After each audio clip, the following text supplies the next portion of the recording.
Hello नमस्कार दोस्तों, welcome back to the channel Deepak Yadav education. तो आप लोगों से फिर से एक बार और मुलाकात होती है एक और इम्पॉर्टेंट वीडियो के साथ में। कल हम लोग देख रहे थे बहुत सारे न्यूज़ आर्टिकल्स और एक वीडियो सोशल मीडिया प्लेटफॉर्म पर ट्रेंड कर रहा था कि रशिया ने एक आईसीबीएम यानी इंटर कॉन्टिनेंटल बैलिस्टिक मिसाइल को दाग दिया है, वो भी यूक्रेन के ऊपर में, और ऐसा पहला देश बना जिसने आईसीबीएम दाग दिया। और ऐसे कई सारे आर्टिकल पब्लिश हुए, आज न्यूज़पेपर में सभी जगह पर हेडलाइंस बन गई थी। ये वाला वीडियो ज़रूर से दोस्तों आप लोगों ने कल सोशल मीडिया प्लेटफॉर्म पर देखा होगा, लेकिन आज इसको लेकर एक नया रिपोर्ट आया है जहां पे कंफर्मेशन दिया गया है रशिया की खुद की साइड से। क्या ये वाकई में एक इंटर कॉन्टिनेंटल बैलिस्टिक मिसाइल था? तो दोस्तों ये आपके सामने एक आर्टिकल दिख रहा है जहां पे मेंशन किया गया है कि रशिया ने intercontinental ballistic missile fire ही नहीं किया है। जो इन्होंने मिसाइल दागा है वो IRBM है, यानी इंटरमीडिएट रेंज बैलिस्टिक मिसाइल, जिसको नाम दिया गया है ओरेशनिक। तो जैसा कि हम लोग यहाँ पर देख रहे थे कि रशिया ने एक ऐसा मिसाइल दागा जो कि यूक्रेन के नाइप्रो शहर को जाकर हिट करता है। अगर हम पर्टिकुलरली एक मैप में देखें तो दोस्तों ऊपर रशिया की साइड से यह मिसाइल दागा गया और जो कि सीधा यहाँ पर यूक्रेन के इस पर्टिकुलर रीजन को हिट करता है। यहीं पास से ही मिसाइल दागा गया था। तो अगर दूसरा मिसाइल भी अगर रशिया चलाता तो भी यूक्रेन को आराम से हिट कर पाता, क्योंकि यूक्रेन बगल में है, यहाँ से सीधा मिसाइल यहाँ पे दागा गया। तो एक्चुअली में दिखाना यह था कि हाँ, रशिया के पास में एक और मिसाइल है। और अब बात होने लगी है दोस्तों IRBM के बारे में। तो आपने ICBM का तो नाम सुना है कि भाई एक कॉन्टिनेंट से दूसरे कॉन्टिनेंट के ऊपर में डिस्ट्रक्शन मचाने के लिए इंटर कॉन्टिनेंटल बैलिस्टिक मिसाइल को लॉन्च कर देते हैं। लेकिन बहुत सारी रिपोर्ट जो सीधा IRBM के बारे में बात कर रही हैं, ये IRBM एग्जैक्टली क्या है, चलिए मैं आपको इसके बारे में थोड़ी सी जानकारी देता हूँ। ये इंटरमीडिएट रेंज बैलिस्टिक मिसाइल है, एक ऐसी मिसाइल जिसकी रेंज 3000 से लेकर 5500 किलोमीटर तक रहती है। तो 5500 तक के डिस्टेंस को ये कवर कर सकता है। और जबकि इंटर कॉन्टिनेंटल बैलिस्टिक मिसाइल की जो रेंज है वो 5500 किलोमीटर से ज़्यादा होती है। लेकिन दोस्तों जो मिसाइल अभी न्यूज़ में चल रहा है जिसका नाम ओरेशनिक है, बताया जा रहा है इसको लेकर ज़्यादा चर्चाएं नहीं हो रही हैं, या ज़्यादा रिपोर्ट्स हमारे पास में या ज़्यादा डेटा हमारे पास में अवेलेबल नहीं है। एक रिपोर्ट NDTV ने यहाँ पर पब्लिश की है स्पेशली, जहाँ पे इस मिसाइल के बारे में थोड़ा बहुत डिटेल्स हमारे पास में अवेलेबल हैं। जैसे कि ओरेशनिक मिसाइल भी कुछ कम नहीं होगा, इसके अंदर भी 6 वॉरहेड्स हम यूज़ कर सकते हैं। लगभग 3 से 6 वॉरहेड्स का इस्तेमाल किया जा सकता है। न्यूक्लियर अटैक भी किया जा सकता है, कन्वेंशनल अटैक भी किया जा सकता है। लेकिन इसी को लेकर व्लादिमीर पुतिन बोलते हैं कि जो इतने भी मॉडर्न एयर डिफेंस सिस्टम्स हैं वो इस प्रकार की मिसाइल्स को भेद नहीं कर सकते, इसको इंटरसेप्ट नहीं कर सकते। ऐसा इंटरसेप्ट करना काफ़ी ज़्यादा इम्पॉसिबल है। इस तरीके से रशिया ने इस ओरेशनिक को डेवलप किया हुआ है। इसमें भी हम लोग MIRV का यूज़ कर सकते हैं, क्योंकि जैसे आप लोगों ने दोस्तों ये वीडियो देखा था कि इसमें जो मिसाइल गिरा है एक साथ में बहुत सारे अटैक्स हुए हैं। यही MIRV टेक्नोलॉजी कहलाती है, जहां पे मल्टीपल अटैक्स एक मिसाइल के माध्यम से किए जा सकते हैं। एक मिसाइल में ढेर सारे वॉरहेड का यूज़ किया जा सकता है। फिर आज अगर हम देखेंगे ऐसा क्यों हो गया, अभी तक ऐसा नहीं हुआ। 2 साल से वॉर चला है, 1000 दिन से ज़्यादा हो चुके हैं इस वॉर को, अभी तक तो यहाँ पे रशिया ने ऐसा कोई मिसाइल लॉन्च नहीं किया। नाउ अभी ऐसा क्यों हो चुका, उसके पीछे का रीज़न दोस्तों, क्योंकि यूक्रेन को लगातार जो मिलिट्री एड है वो कई सारी कंट्रीज़ के माध्यम से मिल रहा है। अगर आज आप लोग देखेंगे, एक BBC का रिपोर्ट आपके सामने ये प्रेजेंट है, यूक्रेन को अगर टॉप डोनेशन मिला है किसी देश के साथ में तो वो है दोस्तों USA ने अभी तक $61.1 बिलियन का डोनेशन प्रोवाइड करवा दिया है, जिसको कहीं ना कहीं यहाँ पर बहुत ज़्यादा क्रिटिसाइज़ किया है डोनाल्ड ट्रम्प ने ऑलरेडी इस इलेक्शन में इसके बारे में मेंशन किया कि ये जो पैसा है ये अमेरिका के लोगों का इनकम है, उन्होंने टैक्स पे किया है, और ये टैक्स का पैसा जो बाइडेन ने इस पूरे वॉर में इतना सारा अमाउंट खर्च किया है इसको रोक देंगे। तो अभी यही इंतज़ार था, जैसे ही इलेक्शन यहाँ पर USA के समाप्त होते हैं, डोनाल्ड ट्रंप जीत कर आते हैं, अभी वो जनवरी 2025 से USA के प्रेसिडेंट का पोस्ट संभालेंगे। तो अभी के लिए जो ये बीच का समय है उसमें जो बाइडन ही रहने वाले हैं।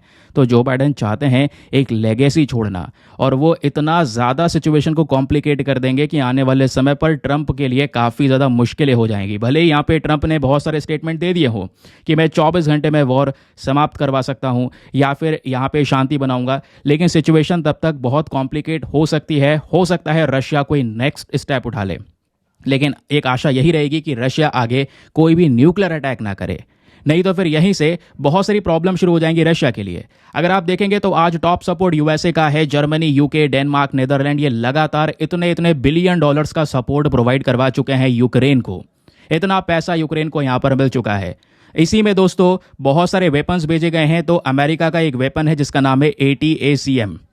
तो अभी रिसेंटली अगर आप देखेंगे तो यूक्रेन को स्पेशली बोल दिया गया अमेरिका की साइड से, जो बाइडेन ने खुद यहां पर मेंशन कर दिया कि भाई आप ये अटैक कर दो, रशिया के ऊपर में ये मिसाइल से अटैक कर दो, क्योंकि ऐसा मिलिट्री सपोर्ट तो यूक्रेन को ऑलरेडी प्रोवाइड करवाया था। चाहे हम लोग अगर ATCM की बात करें या फिर यूके के कुछ वेपन्स वगैरह यहाँ पे यूक्रेन को दिए जा चुके हैं, लेकिन अभी तक ये नहीं बोला गया था कि आप इन वेपन्स को ऐसे ही दाग दो यहाँ पे रशिया के ऊपर। लेकिन रिसेंटली जो बाइडेन का स्टेटमेंट या यूएसए का स्टेटमेंट है कि यूक्रेन टेंशन ना ले और सीधा यहाँ पर जो मिसाइल्स है वो रशिया के ऊपर में दाग दे, जिसके बाद में दोस्तों यूक्रेन ने ये काम किया।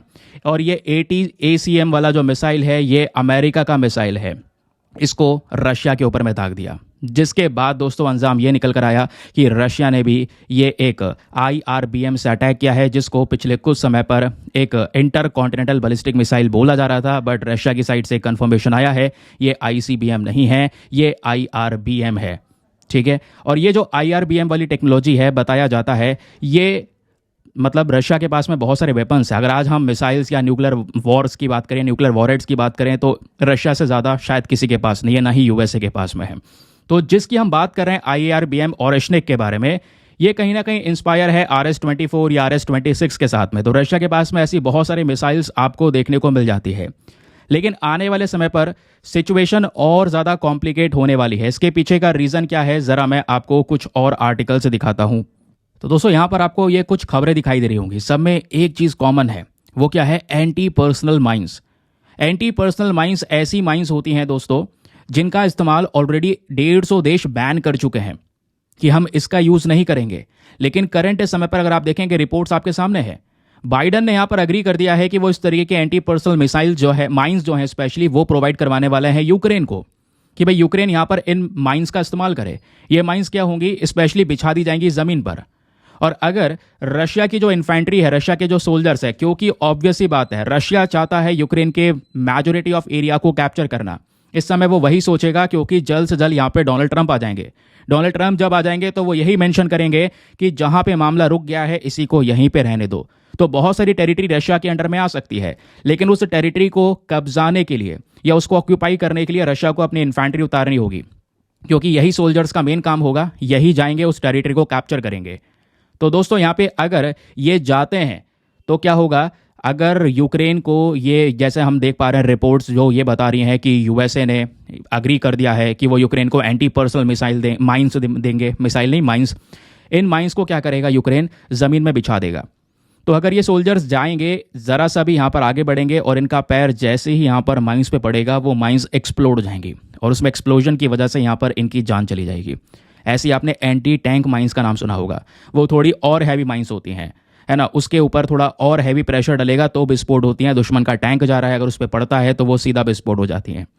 तो इस तरीके के माइंस का अप्रूवल दिया है, यानी सिचुएशंस को जितना कॉम्प्लिकेट हो सकता है उतना ज़्यादा कॉम्प्लिकेट करने की यहाँ पर कोशिश जो बाइडन की साइड से की जा रही है, ताकि आने वाले समय पर डोनाल्ड ट्रंप आते हैं तो इस समस्या का जो सोल्यूशन है उसे करने में भी बहुत ही ज़्यादा समय लग जाए। तो रशिया को यहाँ पे शांत रहना होगा, अभी दो महीने कम से कम यहाँ पर सिचुएशन को हैंडल करना होगा, क्योंकि रशिया के लिए जितना ज़्यादा सिनेरियो उस कॉम्प्लिकेट बनेगा, क्योंकि ऑब्वियस सी बात है रशिया कह चुका है, क्योंकि यूक्रेन ने अटैक किया, ये अमेरिकन मिसाइल्स का इस्तेमाल किया। इवन यहाँ पे रशिया के जो डिफेंस मिनिस्टर हैं सर्जी लैवरोव, उनका स्टेटमेंट भी था कि भाई जो ये मिसाइल दागी गई हैं रशिया के ऊपर में रिसेंटली, वो यूएसए के सोल्जर्स के बिना नहीं दागी जा सकती। यूएसए का बहुत बड़ा रोल था उसमें, वो वहाँ पे होगा, प्रेजेंट होगा, उसके बाद ही ये काम किया गया है। फिर उसके बाद में यूके से आई हुई मिसाइल्स यहाँ पे यूक्रेन दाग दे रहा है, क्योंकि ऑब्वियस सी बात है जैसा जैसा यूएस करेगा वैसे वैसे यूके करेगा। तो देखते हैं यहाँ पे सिचुएशन कहाँ तक जाती है। जितने भी नए नए अपडेट्स आते रहेंगे, पॉसिबल रहेगा मेरे लिए तो मैं वीडियोस क्रिएट करूँगा। आज ये टाइम था तो आज एक वीडियो क्रिएट किया है। मेक श्योर करें चैनल के ऊपर जो सब्सक्राइब बटन है उसको भी प्रेस करें और अपने पॉइंट ऑफ व्यू शेयर करें। अगर इसी तरीके से जियोपॉलिटिक्स के ऊपर में या और भी इन्फॉर्मेशन को लेकर सेपरेट वीडियोज़ चाहिए तो चलिए मिलते हैं आपसे नेक्स्ट वीडियो में। आज के लिए bye bye, have a nice day, thank you and जय हिंद।